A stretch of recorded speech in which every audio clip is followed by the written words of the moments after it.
Smart Trends, c'est le grand rendez-vous des mutations et des tendances sur Be Smart for Change. 2 fois par mois, l'émission s'installe, vous le savez, au cœur des événements qui font bouger la France et ses filières. Salon de l'auto, salon de l'agriculture, Fashion Week, Vivatech. Aujourd'hui, on parle de la santé des femmes à l'occasion du salon Santexpo. Bienvenue dans Smart Trends.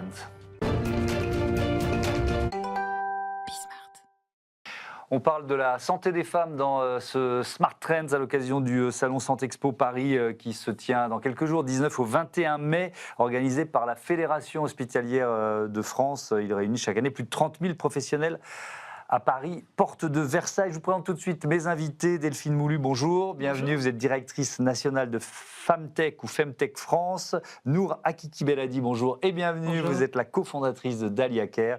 Et Nicolas Castoldi, bonjour et bienvenue. Bonjour. Vous êtes le directeur délégué auprès du directeur général de l'AP-HP.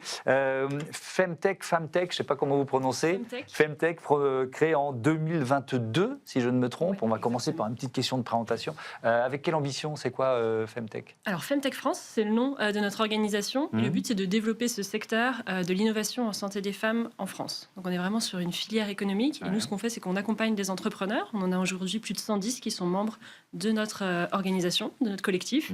Et le but, c'est de les aider à mettre leurs produits sur le marché. Ouais. Et il y aura, dans ce salon Santexpo là, qui se tient à Paris, il y aura un espace dédié ou alors c'est une vraie thématique centrale? Qu'est-ce qu'on peut en dire? C'est une thématique du salon Santexpo cette année. Ils mettent à l'honneur la santé des femmes et nous, on aura un pavillon Femtech France, donc un espace de 40 mètres carrés avec une partie pour des stands pour les startups membres de notre collectif, dont Dahlia en fait partie, et une partie plus pour des prises de parole, des temps forts.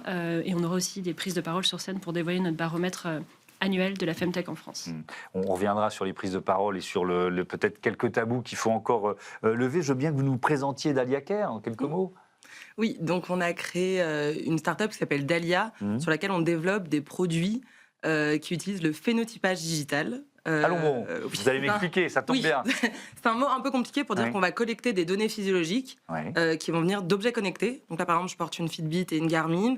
On va collecter le sommeil, l'activité cardiaque, la variabilité de la fréquence cardiaque. Et à partir de ça, on a développé un algorithme d'intelligence artificielle qui permet de détecter la dépression et détecter les anomalies dans la prise en charge de la dépression. Et dans le cadre de nos produits qui sont en Femtech, on a détecté la dépression postpartum à partir de ces données. Ok, on y reviendra en détail évidemment. Qu'est-ce que vous attendez à un salon comme celui-là? C'est important pour une entreprise, une jeune entreprise comme la vôtre? Oui, quand même. C'est de la visibilité, forcément. Santexpo, c'est quand même c'est le plus gros salon de santé en France, et ça nous permet de rencontrer à la fois des hospitaliers, mais aussi des médecins, des investisseurs, et après des potentielles collaborations entre différentes startups ou industriels. On va parler de la transformation de l'Hôtel-Dieu. C'est un lieu qui vous réunit, Nicolas Castoldi. C'est devenu quoi? Un lieu d'innovation? Qu'est-ce qu'on peut en dire de l'Hôtel-Dieu version 2026? Alors l'Hôtel-Dieu, d'abord, c'est toujours un hôpital. Ça le restera. C'est-à-dire que l'Hôtel-Dieu, c'est le site du plus ancien hôpital de Paris. Le premier hôpital, j'aime bien le rappeler, le premier hôpital a vu le jour sur l'île de la Cité en l'an de grâce 651. Donc ça fait quand même 14 siècles qu'il y a un hôpital. Qu'on y soigne. Exactement, qu'on y soigne. Donc ça reste un hôpital. On va rénover l'ensemble du bâtiment, qui est un peu ancien. Et on va adosser à ces prises en charge très ambulatoires et tournées vers les publics très fragiles un grand lieu d'innovation en santé avec un grand incubateur. Ça sera le plus grand incubateur en santé d'Europe, dans cet hôpital, juste en face de Notre-Dame. L'idée derrière, c'est de créer la connexion en fait entre le monde du soin, les soignants, les patients d'un côté, et de l'autre les startups, les innovateurs, et d'essayer de faire en sorte qu'ils puissent avancer ensemble pour à la fois faire des produits plus pertinents, plus efficaces, et puis globalement aller plus vite. Et quelle place la santé des femmes, cette thématique va tenir dans ce lieu? Alors c'est une thématique qui s'est en vérité imposée, je dirais pas assez tard, mais pas au tout début du projet, qui était très tourné télésurveillance, maladies chroniques et tous les grands défis que le soin rencontre aujourd'hui. Et la santé des femmes, en fait, on l'a rencontrée parce qu'on a rencontré nos camarades de Femtech France, Delphine et Juliette, qui, quelque part, nous ont ouvert les yeux sur le sujet et on s'est engagé vraiment quasiment immédiatement dans cette aventure-là. Et en fait, en vrai, ça nous défrise pas tant que ça. C'est-à-dire que l'Hôtel-Dieu, comme vous l'avez dit, on y soigne depuis 14 siècles. Ça a toujours, au fond, accueilli, pris en charge les gens qui étaient fragiles, mal pris en charge, maltraités. Donc, quelque part, faire de cet hôpital un hôpital tourné vers la santé des femmes, autrement dit, vers des modes de prise en charge originaux de personnes fragiles, mal prises en charge aujourd'hui, c'était assez cohérent. Donc on y travaille avec nos amis ici présentes. Il y a un partenariat entre l'Hôtel-Dieu et Femtech, c'est ça? Même plus largement entre la PHP et Femtech France. On a une convention de partenariat de 3 ans qu'on est justement en train de renouveler avec l'idée de faire rentrer la santé des femmes à l'hôpital et donc de voir comment ces innovations peuvent trouver leur place aussi au sein des différents hôpitaux de la PHP. Qu'est-ce qui vous apporte ce partenariat? Pourquoi il est important? C'est des moyens, c'est des chercheurs, c'est des intelligences collectives qui se mettent en place. Ça permet de créer des ponts. Nous, c'est vraiment ce qu'on essaie de faire avec Femtech France, de permettre aux entrepreneurs, membres du collectif, d'avoir accès à l'ensemble de l'écosystème. Donc là, c'est accès à l'écosystème hospitalier. La PHP, c'est le plus gros hôpital universitaire d'Europe. Donc c'est pas rien de permettre aux entrepreneurs membres d'y accéder. Et justement, c'est le cas. Justement, Noura Kiki Bellali, vous participez, vous êtes membre en quelque sorte de ce partenariat. Qu'est-ce qu'il vous apporte? Qu'est-ce que vous faites à l'Hôtel-Dieu? On ne travaille pas directement avec l'Hôtel-Dieu, même si on est en train de monter... Vous récupérez des données, c'est ça? C'est plutôt nous qui collectons les données et qui les partageons avec les chercheurs. Mais nous, depuis le début, en fait, moi je pense que quand on crée une start-up en santé, il faut travailler avec des médecins. En fait, sinon, on est très hors sol par rapport à leur réalité du terrain. Et quand on fait de la tech et de l'intelligence artificielle, on a plein de super belles idées, mais en fait, appliqué à la vie d'un médecin, c'est important. Et donc, du coup, nous, dès le début, de toute façon, on a toujours travaillé avec des médecins. On travaille avec le docteur Stéphane Mouchabak, qui est le pionnier du phénotypage digital en France et qui est un des médecins de la PHP et qui fait partie des groupes d'innovation qui sont animés par Hôtel-Dieu. Et donc, depuis le début, on a fait 3 essais cliniques avec la PHP, des essais cliniques concluants. On a mené toutes nos recherches avec l'AP, nos publications avec l'AP, et ça a quand même donné énormément de pouvoir à notre start-up et énormément de reconnaissance. Avec Femtech France, on arrive à faire plusieurs événements dans l'année, ce qui nous permet aussi d'avoir de la visibilité. Avec moi j'ai appris ça en préparant l'émission, les femmes ont un risque de dépression qui est environ 2 fois plus élevé que les hommes. Donc ça veut dire que Dalia Kerr, par définition, est au cœur de la Femtech, c'est ça? Alors oui, ce chiffre, il est impressionnant parce qu'on dit effectivement, donc les femmes sont 2 fois plus diagnostiquées avec un épisode dépressif que les hommes, et là-dedans il y a différents critères, et notamment quand même un critère de sous-diagnostic chez les hommes. Ça ne veut pas forcément dire que les femmes sont plus malades, elles le sont plus, oui, mais 2 fois, on sait qu'il y a une partie qui joue, qui est quand même un sous-diagnostic chez les hommes et un sur-diagnostic chez la femme. Et donc oui, nous quand on a créé Dalia, c'est pour détecter si les personnes vont faire des rechutes après un premier traitement ou si le traitement qui leur a été prescrit fonctionne. Et après, on a développé un deuxième produit sur ce sujet de la dépression postpartum qui est quand même très important. On a 50% des femmes qui font des dépressions postpartum qui sont jamais diagnostiquées et jamais soignées parce qu'on ne voit jamais qu'elles font cette dépression postpartum. Et chez Dalia, on va leur mettre une montre connectée en sortie de maternité. Quand on a détecté qu'il y avait une vulnérabilité, elles peuvent avoir une vulnérabilité psychiatrique, obstétrique. Par exemple, un parcours de PMA très très long, en fait, c'est une vraie vulnérabilité sur la dépression. Ou alors une femme qui a déjà fait une dépression. Et ces femmes-là, elles vont rentrer chez elles, elles vont porter leur objet connecté, elles n'ont rien à faire. Et tous les jours, nous, l'algorithme fournit un score de santé mentale. Et dès qu'on détecte le début d'une dépression postpartum, on prévient les soignants. Donc on prévient la sage-femme, on prévient les gynécos pour que la femme soit prise en charge et détectée. Et c'est ça qu'on est en train de monter, notamment avec Hôtel-Dieu. Nicolas Castaldi, pourquoi il y a eu ou il y a peut-être encore un retard médical sur la santé des femmes? Je trouve que c'est une très bonne question. Parce qu'en vérité, on ne peut pas dire que le système de santé ne prenne pas en charge les femmes, c'est faux. On ne peut pas dire qu'il ne soit pas attentif aux vulnérabilités qui existent, parce que c'est faux aussi. Et en même temps, en vérité, je pense que tout était... Enfin, c'est le caractère un peu vertigineux des inégalités collectives. Tout était organisé, au fond, pour qu'on passe à côté de certains sujets. Je pense que l'élément le plus criant, c'est les études cliniques, la recherche clinique, donc tout ce qui va permettre, au fond, de mettre au point de nouveaux médicaments en les confrontant à la réalité des patients. Mécaniquement, toutes les femmes étaient exclues des études cliniques dès lors qu'elles avaient, au fond, elles étaient en âge d'avoir des enfants, pour éviter des risques d'effets indésirables graves. Et donc, on a accumulé pendant des décennies des données qui sont simplement assises sur la biologie masculine et pas féminine. Donc, il y a des séries de biais de ce type qui se sont cumulés et qui ont fait que, au fond, on a construit une médecine pour hommes et femmes basée sur des données qui sont applicables, enfin qui viennent des hommes. Ça a changé ? c'est en train de changer. C'est-à-dire que pour le coup, et c'est un des intérêts du partenariat qu'on a construit, dès lors qu'on met en évidence ça, comme beaucoup de choses, il devient absolument naturel et normal d'essayer de bouger. Une fois qu'on prend conscience des biais qui sont introduits par le fait que les études soient assises sur les données masculines, on va pouvoir bouger, on va pouvoir faire autre chose. L'autre point qui est important et qui pour moi est à la fois propre à la santé des femmes, mais plus large que ça, c'est au fond, la prise en compte ou l'intérêt qui est maintenant accordé à des choses qui relèvent d'une sphère intime, qui n'était pas une sphère médicale ou pas une sphère sanitaire. Je veux dire, tout ce qui est les aspects de santé intime, de santé sexuelle, toutes ces choses-là qui étaient un peu aux marges de la médecine, dans des choses qui n'étaient pas bien définies, sont entrées brutalement, en tout cas sont entrées progressivement. Parce que c'était tabou ? Parce que c'était tabou, parce que ça relevait d'une espèce de sphère de vie privée, non médicalisée ou peu médicalisée, et qui est devenue maintenant un objet de soin à part entière. Et je pense que c'est aussi une deuxième des grandes révolutions qui sont apportées par la Femtech, c'est de nous amener à tous à prendre au sérieux des choses qui n'étaient pas prises au sérieux. Ouais, il y a évidemment Delphine l'exemple de l'endométriose, il y a des générations de femmes qui soit n'ont pas été diagnostiquées du tout, soit le diagnostic a pris des années, je sais pas, 7, 8, 10 ans pour aboutir. Et ça, c'est effectivement un petit peu en train de changer. Il y a cette stratégie nationale de lutte contre l'endométriose aussi qui a aidé à mettre déjà ce terme dans le débat public. Il y a encore 5 ans, personne ne le connaissait. Maintenant, on est un peu plus tous au courant. Donc c'est important effectivement aussi que les institutions s'en saisissent. C'est vraiment un travail collectif. Ça ne pourra pas partir uniquement de l'innovation. On a besoin des institutions, des fonds d'investissement, des labos pharma, et de l'hôpital, bien sûr, c'est un travail collectif. Ouais. Il y a une notion de plaidoyer aussi dans votre activité, dans ce que fait la Femtech, justement, pour faire en sorte que ces tabous sautent, que l'état d'esprit change. Exactement, oui. Nous, on rencontre pas mal d'élus pour sensibiliser sur les inégalités de santé femmes-hommes, puis expliquer ce qu'est la Femtech et ce secteur économique.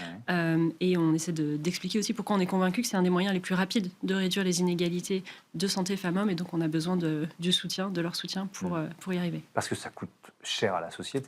On devrait commencer par là. On aurait dû commencer par là, d'une certaine façon. Par ailleurs, c'est toujours très vrai dans le champ de la santé. C'est-à-dire que chaque fois qu'on répond à un besoin individuel, criant et collectif, ça améliore la situation de tous. Je pense qu'il y a à la fois des enjeux, il y a des études intéressantes que vous aimez bien citer d'ailleurs, mais qui montrent que ça générait des milliards et des milliards d'euros supplémentaires si on prenait mieux en charge les femmes, et c'est une évidence. Mais je veux dire, au-delà de ça, il y a aussi une manière pour moi de... Comment dire, par définition, l'hôpital, c'est le lieu du soin. Il y a une manière, au fond, de donner une forme de légitimité, de s'intéresser, de mettre au cœur, de reconnaître des choses qui sont des choses qui viennent percuter des vues individuelles et auxquelles il n'y avait pas de réponse. Et moi, je suis très sensible à ça, en fait, à cette espèce de mouvement par lequel le collectif social va apporter des réponses, va essayer de prendre en charge des choses qui, jusqu'ici, échappaient, au fond, à toute forme de solidarité organisée ou à toute forme de mouvement collectif. Et ça, c'est quelque chose qui est intéressant, qui est frappant. L'exemple de la dépression postpartum est un très bon exemple. Je veux dire, fondamentalement, on est resté très longtemps dans l'anecdote. Que il y avait une espèce d'état particulier de la femme post-accouchement, qui était un truc pas bien défini. Mais on parlait de baby blues, et puis voilà, et hop, et on passait à autre chose. Exactement. C'était anecdotique, c'était exotique. Voilà, ça faisait partie de l'aventure de la maternité. Bon, on est maintenant rentré dans un univers où on a compris que c'était une maladie, qu'il y avait des causes qui étaient médicales, qu'on pouvait traiter, qu'on pouvait du coup aussi empêcher que des drames ne surviennent. Voilà, ce mouvement-là, il est un mouvement, je trouve, extrêmement frappant, extrêmement positif, et ça nous rend tous très fiers d'y participer. Ouais. Alors il y a cette dimension d'action collective, humaine, et puis il y a la part de l'intelligence artificielle aussi. Je veux bien qu'on ouvre un petit chapitre IA dans ce débat. Alors là, on est au cœur de ce que propose Dalia. Quel rôle joue l'IA dans le dispositif que vous proposez ? L'algo est un algo d'IA. Donc, en gros, ce qu'on fait, on va prendre ces données physiologiques. Donc, on met l'objet connecté, on prend les données physiologiques. Donc, on va collecter le sommeil profond, le sommeil paradoxal, le nombre de pas, les BPM, la variabilité entre les BPM, ça s'appelle la variabilité de la fréquence cardiaque, la fréquence respiratoire. Et à partir de ces données, on établit une baseline d'un patient. On a besoin d'un mois pour établir une espèce de biosignature du patient, parce que vous ne vous comportez pas comme Delphine, qui ne se comporte pas comme Nicolas. Et à partir de là, au bout de 1 mois, on arrive à reproduire ce score d'état mental, qui est un peu une sorte de thermomètre, mais de la psychiatrie, de la santé mentale. Et donc, on a ce score qui va de 0 à 27, 27 étant de dépression très, très sévère, et 0 étant pas de dépression. Ce qu'on a fait chez Dalia, c'est qu'on a entraîné un modèle. Alors, c'était la question que j'allais vous poser. Il a fallu le nourrir en données, beaucoup de données médicales, c'est ça, hein? Oui. On a entraîné un modèle, d'abord un modèle de fondation. Donc, c'est un gros modèle qui, sur 50 000 données de patients qu'on avait pendant 5 ans, c'est un gros modèle qui arrive à détecter si les gens sont malades ou pas malades. Donc, uniquement à partir de ces données, on arrive à dire malade, pas malade, mais ce n'est pas suffisant pour nous, parce que ce qui est important, nous, c'est les scores, c'est le passage de certains seuils. Et donc, on a fine-tuné, c'est-à-dire qu'on a spécialisé les données dans un essai clinique qu'on a fait avec la PHP l'année dernière, où on a recruté 350 patients. Ils répondaient à un questionnaire qui s'appelle le PHQ-9. Ce questionnaire, c'est un questionnaire de scoring, qui donc donne ce score de 0 à 27, en fonction de 10 questions auxquelles le patient répond.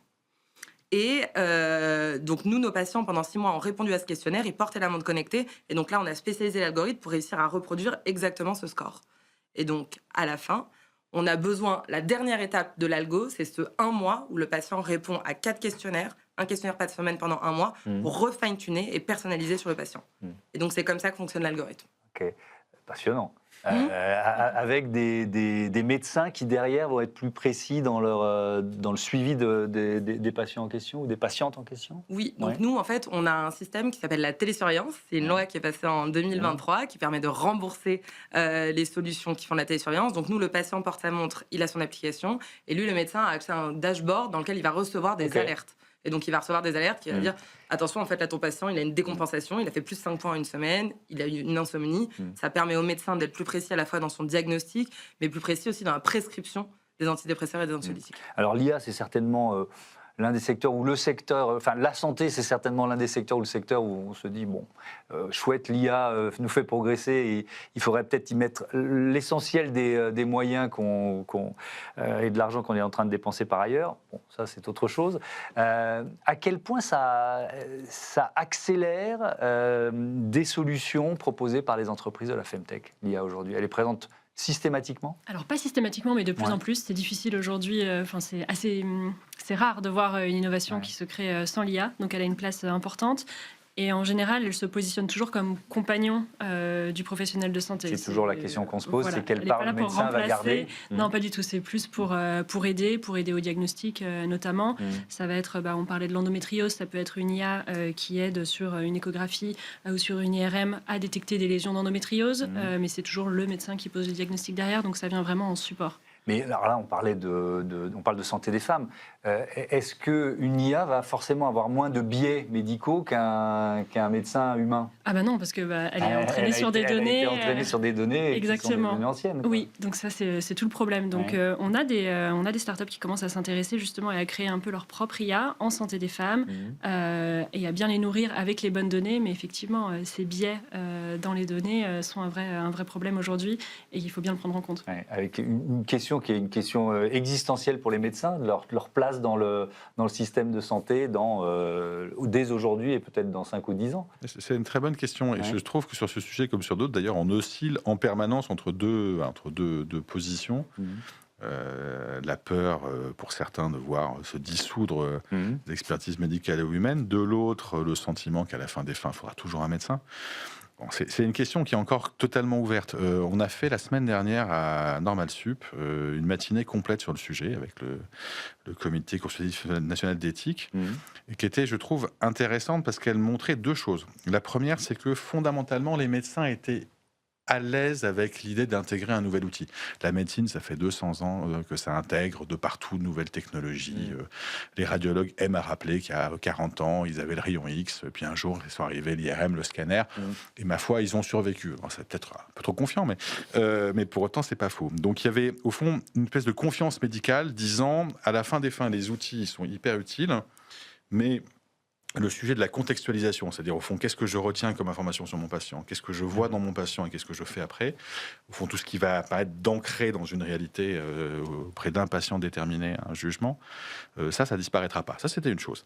L'autre chose qui était un peu moins, où c'était un tout petit peu moins évident, c'était comment on forme. Parce que pour le coup, les études en médecine, historiquement, ça consiste quand même à apprendre beaucoup de choses. Et on vit dans un monde où ce beaucoup de choses est disponible sous la forme de... Est-ce que ça sert encore à quelque chose d'apprendre autant? Alors, il y a 2 choses. Un, est-ce que ça sert d'apprendre ? Et 2, si on n'apprend plus, comment est-ce qu'on exerce les qualités que je viens de viser ? C'est-à-dire être un bon docteur, un bon médecin, celui qui au lit du patient va prendre la bonne décision. C'est une combinaison de savoir, d'expérience, de jugement. Enfin bref. Donc il y a un truc là qui n'est pas totalement évident. Alors moi, on sort un peu de la santé des femmes, mais il y a une autre problématique, c'est le médecin qui ose aller contre l'IA. C'est-à-dire l'IA dit le diagnostic c'est ça peut valoir d'ailleurs pour ce que vous proposez avec Dalia, c'est le médecin qui va dire non, c'est pas le bon diagnostic, il prend presque un risque juridique ou moral. Alors c'est vrai, aux États-Unis, vous avez déjà des gens qui disent ça. En même temps, moi je reviens à ce que me disait mon panel de médecins la semaine dernière. Ils étaient quand même très confortables là-dessus, disant, vous savez, moi, l'IA me propose une solution, elle n'a pas le patient en face, il y a un truc qui s'appelle la réalité du terrain, il y a même un mot anglais pour le dire, c'est pour dire.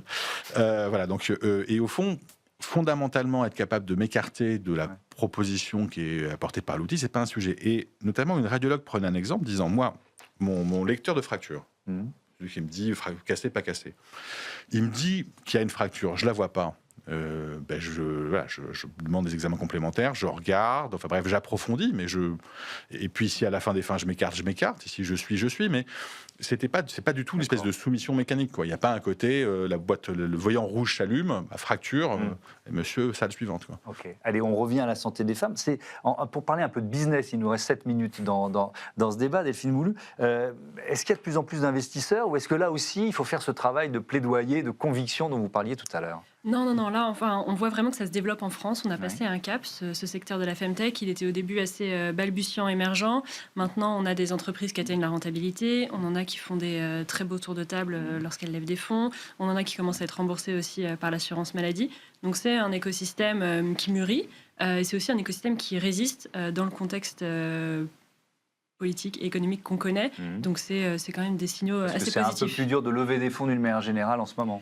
Oui, on peut le dire, je pense. C'est ma phrase. Je laisserai l'entrepreneur. J'ai mis plein de roses autour. Parce que vous le vivez, ça Nous, on a eu la chance de faire des belles levées. Et je pense que c'est aussi parce qu'on répond à des problèmes qui sont concrets, quoi. Enfin, je pense que les investisseurs sont de plus en plus durs sur... je pense d'ailleurs, c'est ce que vient de dire Delphine, les startups qui lèvent en santé lèvent beaucoup. Et lèvent beaucoup plus facilement que les autres entreprises, parce que je pense qu'on répond à un vrai problème, et c'est le cas... Ça commence à être le cas pour les startups Femtech. Ça s'explique aussi, Nicolas Casoli, parce que c'est souvent des processus très longs pour aboutir à un médicament, à une autorisation de mise sur le marché, etc., etc. Donc il faut lever plus de fonds. C'est aussi simple que ça, entre guillemets. Le problème de la santé, au sujet de la santé, c'est que c'est un marché régulé. Donc pour dans le champ de la médecine, vous ne pouvez pas utiliser n'importe quoi. Donc c'est un des rares champs où c'est comme ça. Donc par définition, vous devez faire vos preuves, et faire vos preuves, ça prend un temps qui est significatif. C'est vrai pour le médicament, c'est vrai aussi pour le digital, sous le contrôle de loi, c'est présente.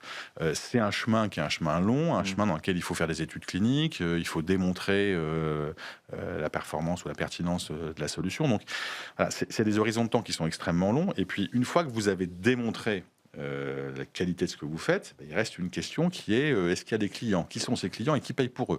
Et là, vous avez deux grandes branches. Une branche de prise en charge avec ce que tu évoquais d'ailleurs, tout ce qui est télésurveillance, dans lequel la France a plutôt bien pris le virage. C'est un domaine dans lequel on a pris, je crois, de l'avance. Et puis de l'autre côté, vous avez tout ce qui est pris en charge par les hôpitaux. Il ne vous aura pas échappé que les hôpitaux ont beaucoup de besoins et qu'on n'est donc pas des clients faciles. Voilà. Donc ça prend du temps.